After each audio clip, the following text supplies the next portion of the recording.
Hi there, and welcome to this week's edition of Top End Track Talk. I'm Andrew O'Toole, and today we'll be having a look at this coming Saturday's meeting here from Fanny Bay, the 26th of October, Cox Plate Race Day.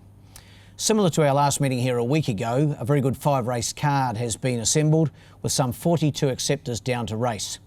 The first event gets underway at 2:52 p.m. Northern Territory time, and in the opener, the Women in Thoroughbred Racing Northern Territory Maiden. It's over 1,300 metres. My numbers are 2, 10, 6 and 8. Going here with the in-form number 2, Big Wan from the stable of Chris Pollard, and Barry Huppatz takes the mount. This horse has only had the 4 starts in Darwin, and his last 2 have been tremendous runs for seconds behind Recording to Win on the 31st of July, and then behind Aggression here on the 14th of September. He's really knocking on the door, this fellow. He's a 5-year-old by More Than Ready. Lovely cut of a horse, and I think he gets an ideal opportunity on Saturday. 2 on top for me. Ahead of number 10, and that is Stratego.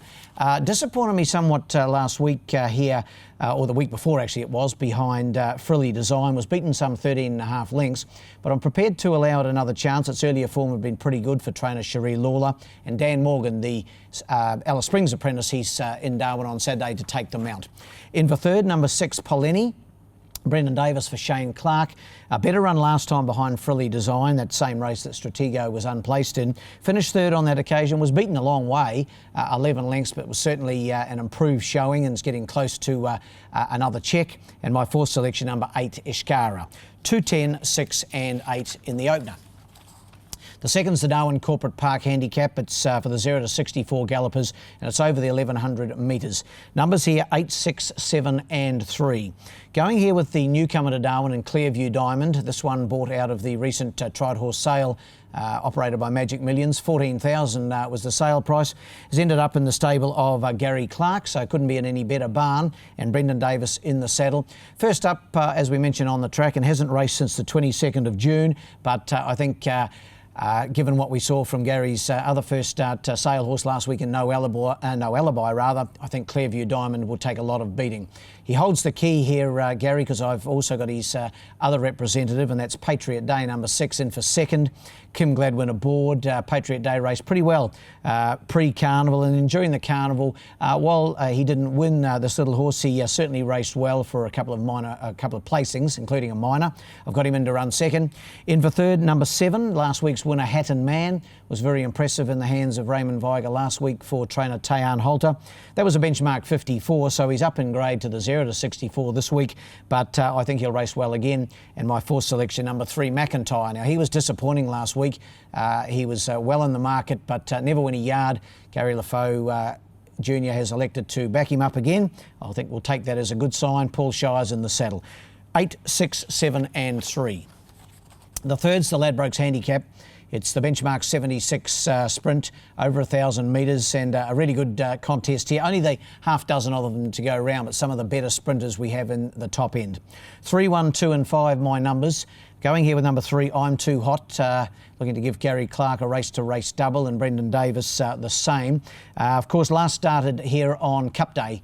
In track record time, won the Montgomery Lightning. Was a blazing performance on that occasion, won by 6.5 lengths, absolutely smashed the clock to smithereens. Gary hasn't raced the horse since. He's given it a bit of a break, and I'm sure he'll have it ready to go. Number 3 on top for me, I'm Too Hot. Ahead of the top weight, El Toronado, Carl Spry trains. Dan Morgan claims 3 kilograms. That'll really help El Toronado. Takes his weight from 62.5 down to 59.5. He hasn't raced since the 3rd of August. He finished 4th in the Palmerston Sprint at his last start behind Captain Punch. He's a quality sprinter. He's a 9-year-old now, but he can never be left out of calculations. In for third, his stablemate number 2, Brooklyn. Wayne Davis in the saddle for Carl Spry. Another one that's had a break, hasn't raced since Cup Day, but certainly capable on his day. And in for 4th, number 5, So Stoic. 3, 1, 2 and 5. The 4th, the Asian United Food Service Handicap. It's the 0 to 58, also over 1,000 metres. And my numbers here, 3, 2, 5 and 4. Going here with number 3, Aggression, from the Carl Spry barn. Felicia Bergstrand in the saddle. Was a last start maiden winner here on the 14th of September, beating Big Wan on that occasion. So if Big Wan goes well in the first, you can certainly look with confidence to Aggression's chances in the 4th. Carl hasn't rushed this mare back into action after that win, 5 weeks between runs, and I'm sure she'll she'll race well again. The 1,000 metres, maybe the only question mark, might be a little on the short side, but I think she's got plenty of ability. 3 on top for me, ahead of number 2, Iron Lotus, now in the stable of Chris Pollard, formerly trained, of course, by Gary Clark. Barry Huppert's in the saddle, a capable little mare. She just has really found it hard to win here in Darwin, but with a change of stable, we've often seen that works the oracle with these horses. In for third, number 5, Fort Necessity, also from the Pollard stable. Kim Gladwin aboard, was meant to run last week and did run last week. In fact, ran third behind World Force. That was over 1,000 metres in Class 2 company, so similar grade to what it meets this coming Saturday.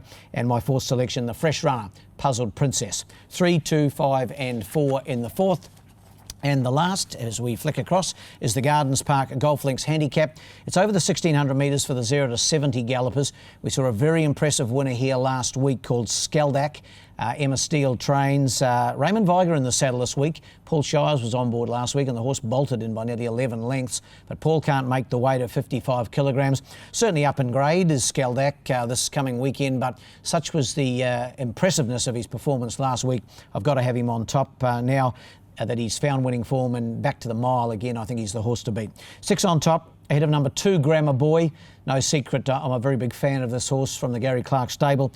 Brendan Davis aboard. He's been a little disappointing his last 3 runs, fair to say, and certainly last time out on the 5th of October, he finished 6th behind Perpetual Bliss.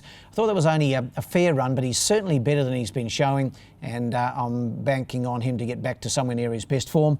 In for third, number 5, More Chilli from the Dick Leach stable.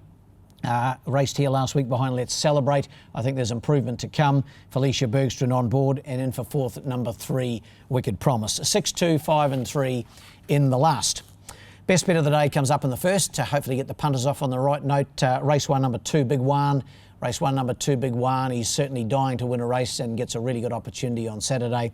While the best roughie in the last, number 5, More Chilli. Race 5, number 5, More Chilli. The $50 Garrett's Horse and Hound voucher for our last meeting here in Darwin on the 19th of October goes to leading trainer Gary Clark for his double with Let's Celebrate and Miazza. Well done, Gary. I'm sure you'll be in to see Batesy at any tick of the clock at Garrett's in Winnelly to pick up your $50 voucher. Well, that wraps up this edition of Top End Track Talk, but we'll be back in advance of our next meeting here in Darwin, which of course is one of the highlights on the national and international scene. Of course, it's Lexus Melbourne Cup Day, set down for the first Tuesday in November, which this year is the 5th of November. In the meantime, good luck and good punting.